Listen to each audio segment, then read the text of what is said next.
60 Minutes a mené cette enquête d'un an sur Benghazi. Et ils ont diffusé ce reportage il y a quelque temps. Ils avaient énormément fait la promotion de ce reportage. Et l'un de leurs principaux témoins dans le reportage était un agent de sécurité britannique nommé Dylan Davies, et il a raconté cette histoire héroïque d'irruption pour aider les gens et de frappe d'un agent d'Al-Qaïda avec la crosse de son arme, etc., etc. C'est comme votre histoire classique de G.I. Joe venant sauver la situation.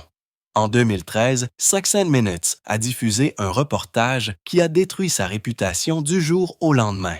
Le reportage sur Benghazi semblait être un autre grand scoop. Mais en quelques jours, tout s'est effondré. La source principale avait menti sur des détails cruciaux.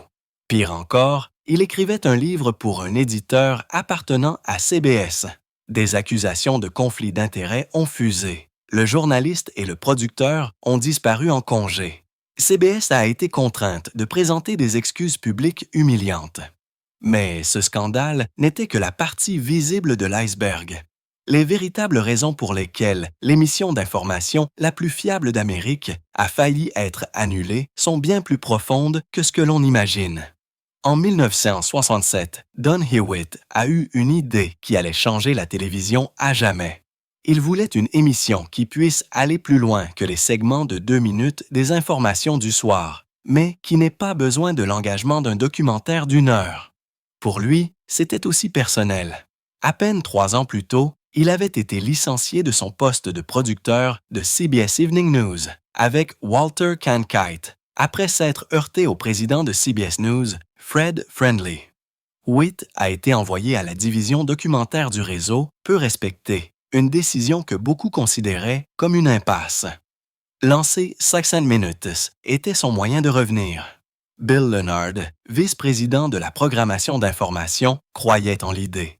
Richard Salan, président de la division de l'information, n'y croyait pas. Salan pensait que cela adoucirait le côté dur du journalisme sérieux. Après des semaines de résistance, il a fini par accepter à contre-cœur. Cette décision allait lancer l'une des émissions les plus influentes de l'histoire de la télévision. Witt n'a pas simplement créé une autre émission d'information. Il a redéfini l'aspect et la convivialité du journalisme télévisé. Le chronomètre qui tic-tac, devenu la signature de l'émission, n'était pas qu'une simple décoration. Elle était là pour rappeler aux téléspectateurs le rythme, l'urgence et la précision. Dans le décor original, Mike Wallace et Harry Reznor étaient assis de part et d'autre d'un studio de couleur crème, une configuration plus tard remplacée par le célèbre fond noir. Witt a décidé que les correspondants ne partageraient jamais l'écran, donnant à chaque segment l'impression d'une conversation en tête-à-tête avec le téléspectateur. Les arrière-plans de style magazine derrière chaque reporter reflétaient les mises en page imprimées. La technologie de l'incrustation chromatique mettait en évidence les sujets clés. Chaque choix de conception était délibéré, visant à maintenir l'intérêt des téléspectateurs pour des histoires racontées à travers des personnalités plutôt qu'un pupitre d'animateurs impersonnels. La carrière de Witt avait déjà été jalonnée de premières. Il a réalisé See It Now d'Edward R. Murrow dans les années 1950, notamment la première liaison télévisée en direct d'une côte à l'autre en novembre 1961, montrant simultanément les ponts de Brooklyn et du Golden Gate. En 1960, à seulement 38 ans, il a produit et réalisé le premier débat présidentiel télévisé entre John F. Kennedy et Richard Nixon. Witt a plaisanté plus tard en disant que Kennedy avait gagné parce qu'il avait l'air en bonne santé et confiant, tandis que Nixon paraissait pâle et fatigué.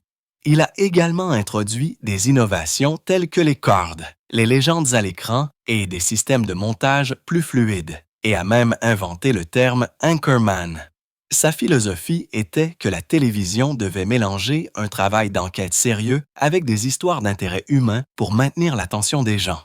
Au moment où il a lancé 60 Minutes, il avait une idée claire de la façon de faire fonctionner cet équilibre. Lorsque 60 Minutes a débuté le 24 septembre 1968, c'était différent de tout ce qui se faisait à la télévision. Mike Wallace et Harry Reznor alternaient en tant que correspondants, s'exprimant des côtés opposés du studio. Il n'y avait pas d'animateur derrière un bureau, pas de lecture formelle des nouvelles, juste des histoires racontées en profondeur dans un style qui semblait intime. Les audiences ont d'abord été décevantes, et de nombreux dirigeants de CBS n'étaient pas sûrs que le créneau de première écoute soit le bon endroit pour le journalisme d'enquête, mais le réseau a persisté. Au fil du temps, l'émission est devenue la série de première écoute la plus longue de la télévision, remportant plus de prix Emmy que tout autre. En 1972, l'émission a atterri dans la case horaire du dimanche à 18 heures. Mais cela a créé un nouveau problème. Les matchs de la NFL se terminaient souvent tard, coupant ou supprimant complètement l'émission. De 1972 à 1975, 60 minutes.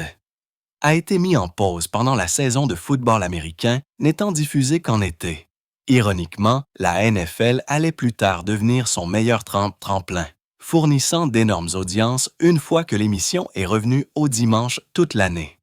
Le désordre de la programmation a été aggravé par une grève des techniciens de CBS cette année-là, qui a perturbé à la fois la couverture du football américain et les bulletins d'information. Cela a rappelé que le sport et l'information étaient souvent en concurrence pour le temps et l'attention de manière imprévisible. Le style visuel de 60 Minutes a continué d'évoluer. Le passage d'un décor crème clair à un fond noir profond a donné à l'émission un ton plus sérieux, concentrant l'attention entièrement sur les reporters et leurs sujets. Le chronomètre et son tic-tac sont devenus instantanément reconnaissables. Les producteurs ont également modifié la façon dont les interviews étaient filmées, permettant aux correspondants de se déplacer plutôt que de rester assis dans un cadre statique.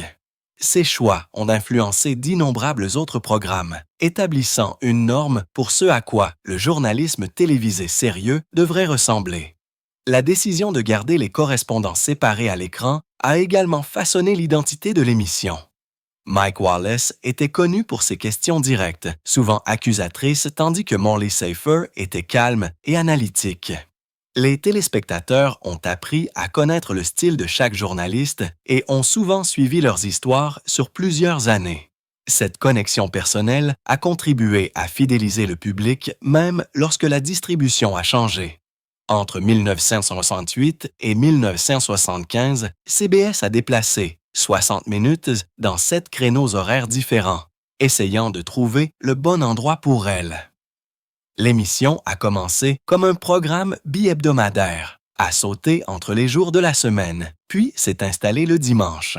La règle d'accès aux heures de grande écoute de la Commission fédérale des communications de 1971 a ouvert de nouvelles possibilités de programmation, mais les conflits avec la NFL ont continué à poser des problèmes. En décembre 1975, CBS a pris une décision qui a changé l'histoire de la télévision.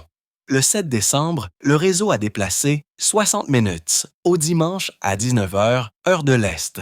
Ce n'était pas un choix aléatoire. La FCC venait de modifier la règle d'accès, rendant ce créneau au réseau, mais uniquement pour les émissions d'information ou familiales.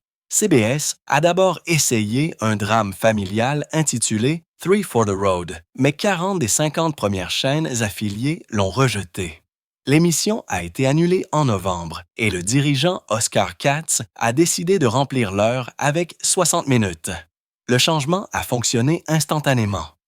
Au cours de la saison 1976-77, 60 minutes a fait son entrée dans le top 20 de Nielsen pour la première fois, se classant 18e avec une cote de 21,9.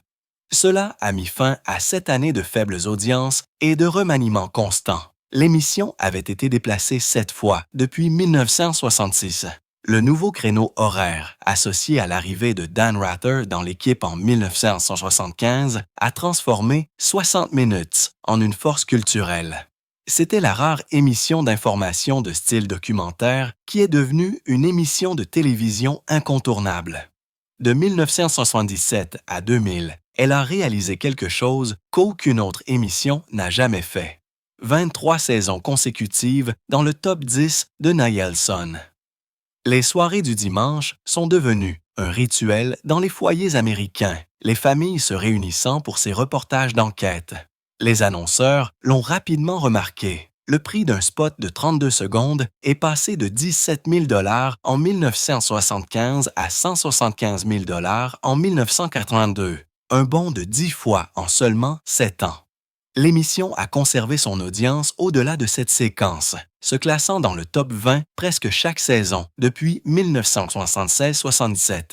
Et lors de la saison 2024-25, elle a encore attiré en moyenne 8,32 millions de téléspectateurs, conservant le titre d'émission d'information numéro 1 en Amérique pour la 51e année consécutive. Elle n'est pas seulement restée populaire. Elle a atteint la première place du classement annuel de Nielsen à 5 reprises. Un record partagé uniquement avec All in the Family et The Cosby Show. Sa première victoire est survenue lors de la saison 1969-80, battant d'énormes succès comme Three's Company, That's Incredible et MASH. C'était la première fois qu'un magazine d'information purs et durs surpassait la télévision de première écoute. Cela s'est reproduit en 1991-92, 1992-93 et 1993-94 avec des cotes d'écoute d'environ 20. American Idol allait plus tard battre son record avec 8 saisons consécutives à la première place, mais la réussite de 60 Minutes était unique car elle gagnait contre le divertissement léger avec du journalisme sérieux. La saison 1969-80 a été particulièrement marquante. Commençant en septembre et se terminant en avril, elle a donné à CBS une victoire globale du réseau avec une cote Nielsen de 19,6. Cette année-là, 60 Minutes a mené une liste des 10 meilleures émissions remplies d'émissions de CBS, prouvant que le dimanche à 19h était devenu l'heure la plus puissante de la télévision. Une partie de la magie résidait dans la façon dont elle a redéfini l'information. Contrairement à d'autres programmes, elle était diffusée 52 semaines par an, gardant le public accroché avec des articles d'enquête de longue haleine. Elle utilisait des méthodes audacieuses, des caméras cachées, des visites saines et surprises et des interviews remontées qui sont devenues des normes de l'industrie. L'arrivée de Dan Rather aux côtés de Mike Wallace et Harry Reer a créé un système de reporters vedettes qui a établi des liens étroits avec les téléspectateurs. Son format simple à 3 histoires, sans graphiques tape à l'œil et sans reporter partageant l'écran, a donné au public un sentiment d'intimité. La vision de Don Hewitt mélangeait un travail d'enquête percutant avec des portraits de personnalités engageants, rendant l'émission à la fois sérieuse et divertissante. En novembre 1995, les dirigeants de CBS ont pris une décision qui a stupéfié la salle de rédaction.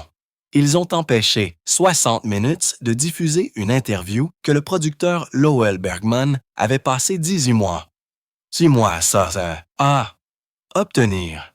L'invité était Jeffrey Wagon, ancien directeur de la recherche chez Brown & Williamson, qui gagnait 300 000 $ par an avant d'être licencié le 24 mars 1993. Son crime, selon lui, était de refuser d'accepter l'utilisation par l'entreprise d'additifs comme la coumarine, un cancérigène connu. Les avocats de CBS ont averti que la diffusion de l'interview pourrait déclencher une poursuite de plusieurs milliards de dollars pour l'avoir aidé à rompre son accord de confidentialité. Au même moment, CBS était vendu à Westinghouse et personne ne voulait d'une bataille juridique qui pourrait nuire à l'accord. La crainte du risque d'entreprise a prévalu sur le devoir d'informer le public, laissant l'équipe d'enquête impuissante. Lorsque Wagand s'est finalement assis avec Mike Wallace en août 1995, il a prononcé une phrase qui a balayé des décennies de dénégation de l'industrie du tabac. « Nous sommes une entreprise de distribution de nicotine, et c'est à cela que servent, les cigarettes. Très certainement, c'est un dispositif de distribution de nicotine. Ce n'était pas seulement une opinion. Cela était en contradiction directe avec le témoignage sous serment de 7 PDG de l'industrie du tabac, qui avaient déclaré au Congrès le 14 avril 1994 que la nicotine n'était pas addictive. Wagon a déclaré que Brown & Williamson avait délibérément renforcé l'effet de la nicotine en ajoutant des produits chimiques comme l'ammoniac au mélange de tabac. Il avait été embauché pour rendre les cigarettes plus sûres, mais s'est plutôt retrouvé dans une entreprise qui cachait les risques pour la santé tout en rendant les produits plus addictifs. Son histoire a brisé l'image que l'industrie avait travaillé si dur à protéger. Le tournant est survenu le 26 janvier 1996. Le Wall Street Journal a publié un article en première page révélant la déposition confidentielle de Wagon dans une poursuite intentée au Mississippi contre 13 compagnies de tabac. Les détails étaient désormais publics et CBS ne pouvait plus justifier de garder l'interview sous clé. Le soir même, CBS Evening News a diffusé des extraits.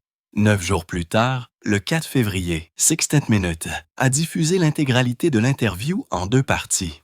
C'était la même conversation qui avait été réduite au silence pendant des mois, désormais impossible à ignorer. Rétrospectivement, Jeff Fager, qui était alors producteur exécutif de CBS Evening News, a qualifié cet événement de point bas de notre histoire. Il estimait que c'était probablement l'histoire la plus importante que 60 Minutes ait jamais rapportée. Pourtant, elle a été mal gérée en raison de l'ingérence des entreprises. Il a clairement indiqué que la faute n'incombait pas aux journalistes, mais à la pression exercée par la direction de CBS qui craignait des litiges pendant le rachat par Westinghouse. Des années plus tard, il a déclaré que le réseau ne fonctionnait plus de cette façon, mais les dommages causés à sa réputation à l'époque étaient indéniables. En 1999, Michael Mann a porté l'histoire sur grand écran dans The Insider, avec Russell Crowe dans le rôle de Wigan et Al Pacino dans celui de Bergman. Le film était basé sur l'article de Mary Brennan dans Vanity Fair, The Man Who Knew Too Much, et a obtenu 7 nominations aux Oscars, dont celle du meilleur film et du meilleur acteur pour Crowe. Il dépeignait les efforts déployés par Brown et Williamson pour discréditer Wand, notamment un dossier de 500 pages d'Investigative Group International et des menaces glaçantes à ses enfants en avril 1994. Le film est devenu un outil pédagogique pour les étudiants en journalisme et en cinéma, montrant comment le pouvoir des entreprises peut réduire au silence même les salles de rédaction les plus fortes. Le lien entre les matchs de la NFL et 60 Minutes était à la fois une bénédiction et un casse-tête pour CBS. Chaque dimanche, le réseau retardait souvent sa programmation de soirée de 30 à 51 minutes pour intégrer la fin des matchs de la NFL. Parfois, cela signifiait que les rediffusions d'émissions commençaient au milieu d'un épisode, ce qui frustrait les téléspectateurs. Pourtant, la chose même qui causait ce chaos pouvait également suralimenter les audiences. Dans un cas, un dépassement de temps de 61 minutes de la NFL qui a attiré 29,11 millions de téléspectateurs a mené directement à 60 Minutes, lui donnant un bond de 21,3% à 10,187 millions de téléspectateurs. L'exemple le plus frappant a été celui d'un épisode mettant en vedette une interview de Trump qui a suivi un match de la NFL et a attiré 17 millions de téléspectateurs, battant même la NFL et les World Series le même soir. Pourtant, l'imprévisibilité était un tel problème à l'ère du DVR que CBS a dû commencer à avertir le public sur Twitter et Facebook lorsque 60 Minutes serait retardé. C'était ironique. Les mêmes dépassements de temps qui pouvaient ruiner la programmation d'une soirée ont également contribué à faire de l'émission un incontournable. Au fil des ans, 60 Minutes a maîtrisé l'art de transformer les interviews politiques en événements nationaux. Lorsque Barack et Michelle Obama se sont assis pour leur première interview post-électorale en novembre 2008, 24,5 millions de personnes se sont branchées. Ce nombre est devenu une référence pour la capacité de l'émission à attirer l'attention lors de moments historiques. 10 ans plus tard, en mars 2018, l'interview de Stormy Daniels a attiré le plus grand nombre de téléspectateurs depuis les Obama. Puis, en octobre 2020, l'interview de Donald Trump qui a tourné court a attiré 17 millions de téléspectateurs, surpassant la NFL, les World Series et tout le reste à la télévision ce soir-là. Même lorsqu'elle a été diffusée après les dépassements de temps de la NFL, l'interview a obtenu une cote de 2,4 parmi les adultes de 18 à 49 ans et a atteint 15,6 millions de téléspectateurs. Ces moments ont prouvé qu'en période de drame politique, une émission d'information traditionnelle pouvait encore attirer des téléspectateurs loin des plus grands événements sportifs. L'un des moments les plus marquants de l'émission est survenu en 1996 avec l'histoire de Jeffrey Wagand. Wagand, un ancien scientifique de Brown and Williamson, a révélé que les compagnies de cigarettes rendaient sciemment leurs produits plus addictifs et dangereux. L'enquête en 2 parties a eu un tel impact qu'elle a inspiré le film The Insider. En coulisses, elle a également forcé CBS à repenser la façon dont elle traitait les histoires à haut risque.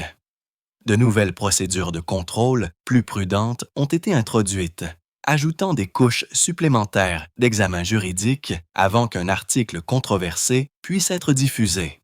Cette approche plus prudente est devenue une partie de l'ADN de l'émission.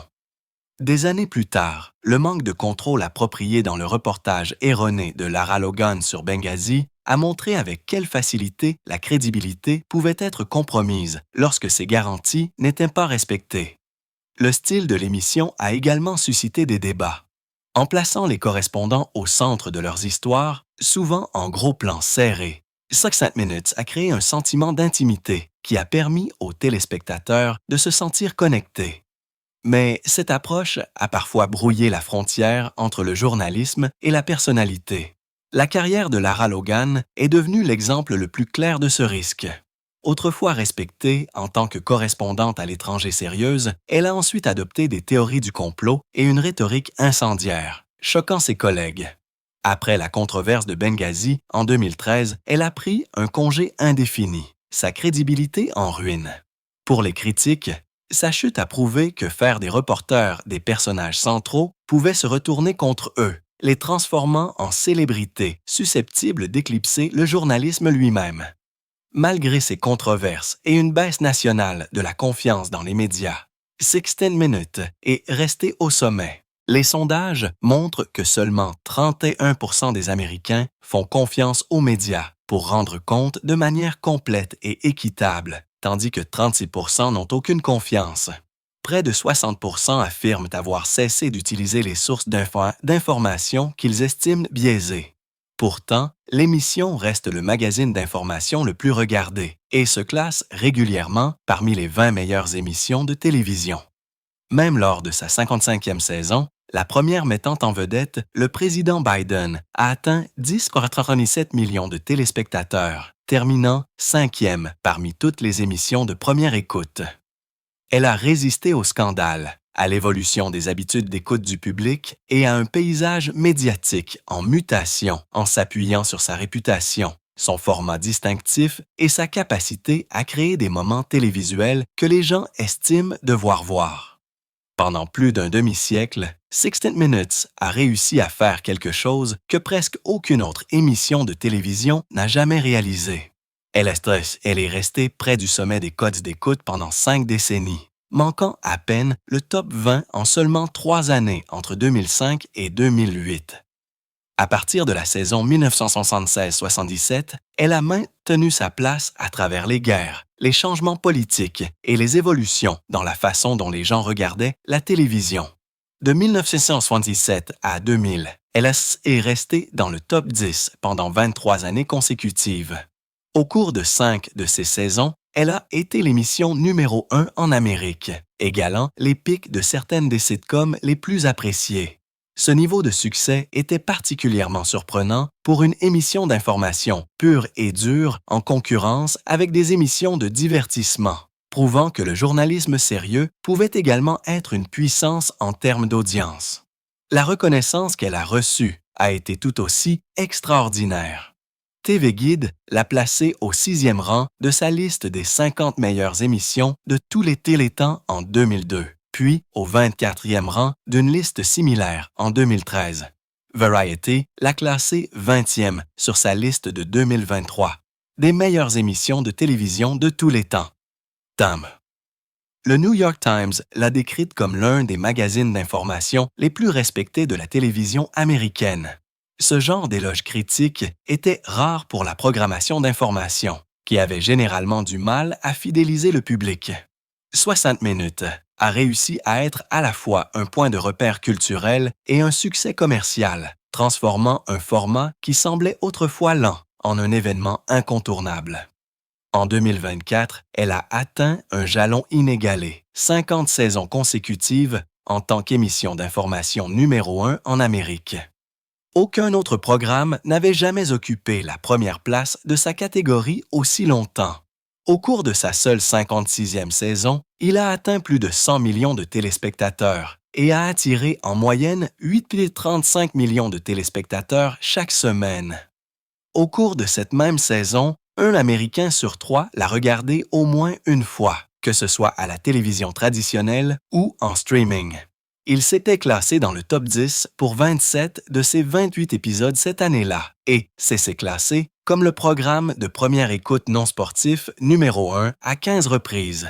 Ces chiffres sont stupéfiants à une époque où les audiences sont réparties sur des centaines de chaînes et de plateformes.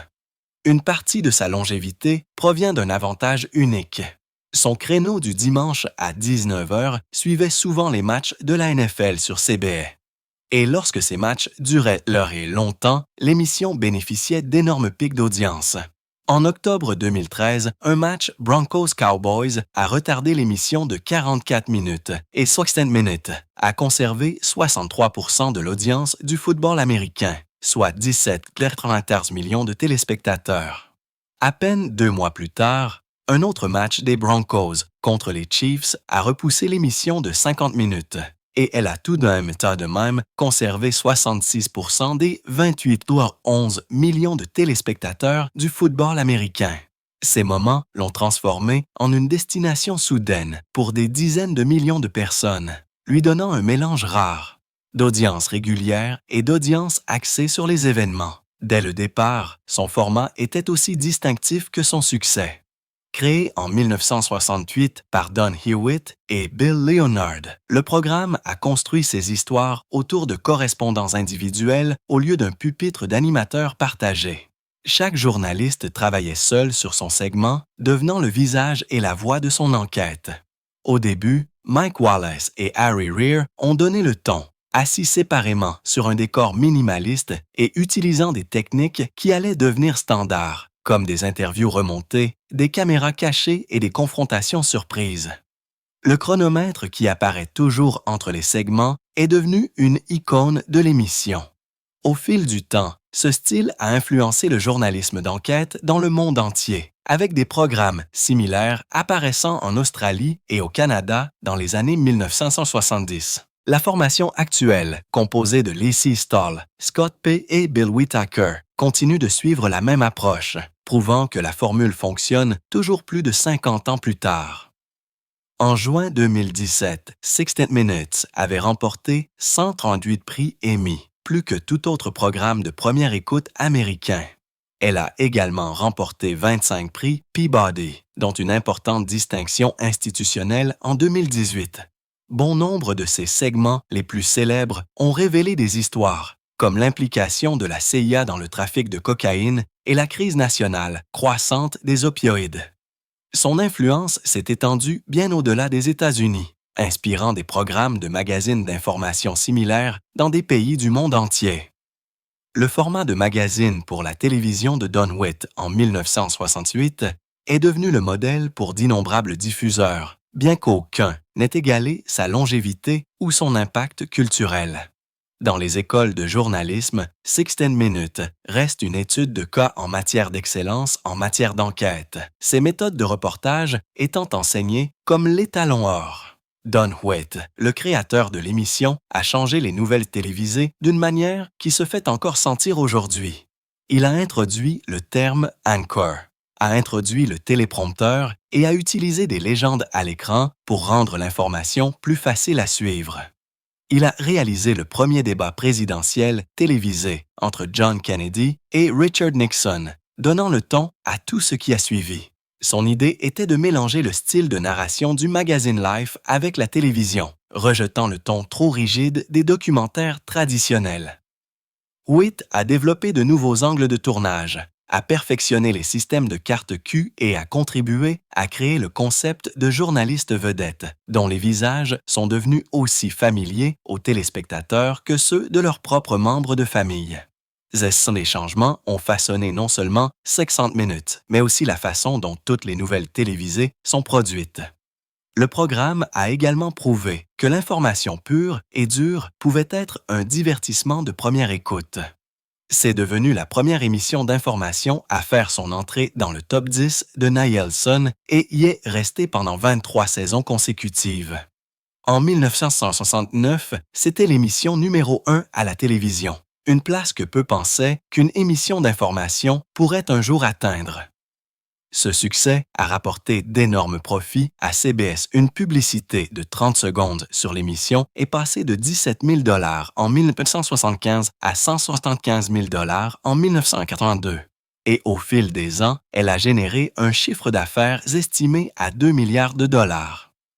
Une fois que CBS l'a verrouillé dans le créneau du dimanche à 19 h en décembre 1975, elle est devenue le programme de première écoute le plus long dans un seul créneau hebdomadaire de l'histoire de la télévision américaine. Ses épisodes les plus importants ont attiré des audiences aussi importantes que les événements sportifs majeurs.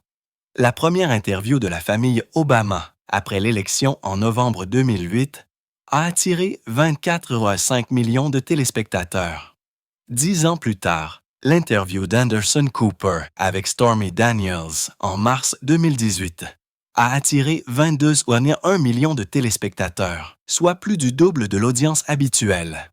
Cet épisode a surfé sur une vague d'intérêt public et a bénéficié d'un coup de pouce supplémentaire grâce à un match de basketball de la NCAA qui s'est terminé tardivement. Même aujourd'hui, 60 minutes attire en moyenne plus de 10 millions de téléspectateurs, bien plus que les émissions d'information du matin des réseaux et les programmes câblés les plus regardés, ce qui prouve sa pertinence dans un monde médiatique encombré. Mais l'influence s'accompagne de controverses. L'effondrement du reportage sur Benghazi en 2013 est devenu un embarras majeur après qu'il a été révélé que l'histoire d'une source clé était en conflit avec ce qu'elle avait dit au FBI. Le fait qu'il écrivait un livre pour un éditeur appartenant à CBS a alimenté les préoccupations concernant les conflits d'intérêts. La reporter Lara Logan et un producteur ont pris des congés et CBS a admis que son processus de contrôle avait échoué. En 2024, l'émission a fait face à de fortes pressions politiques lorsque le président Trump a poursuivi CBS pour 20 milliards de dollars, affirmant qu'une interview de Kamala Harris avait été montée de manière trompeuse. La poursuite a conduit à la démission du producteur exécutif de longue date, Bill Owens. Des allégations d'inconduite sexuelle ont également terni son histoire. Des enquêtes ont révélé que CBS avait versé plus de 5 millions de dollars pour régler des plaintes d'agression contre Witt. Et des allégations similaires ont fait surface contre son successeur, Jeff Wagner.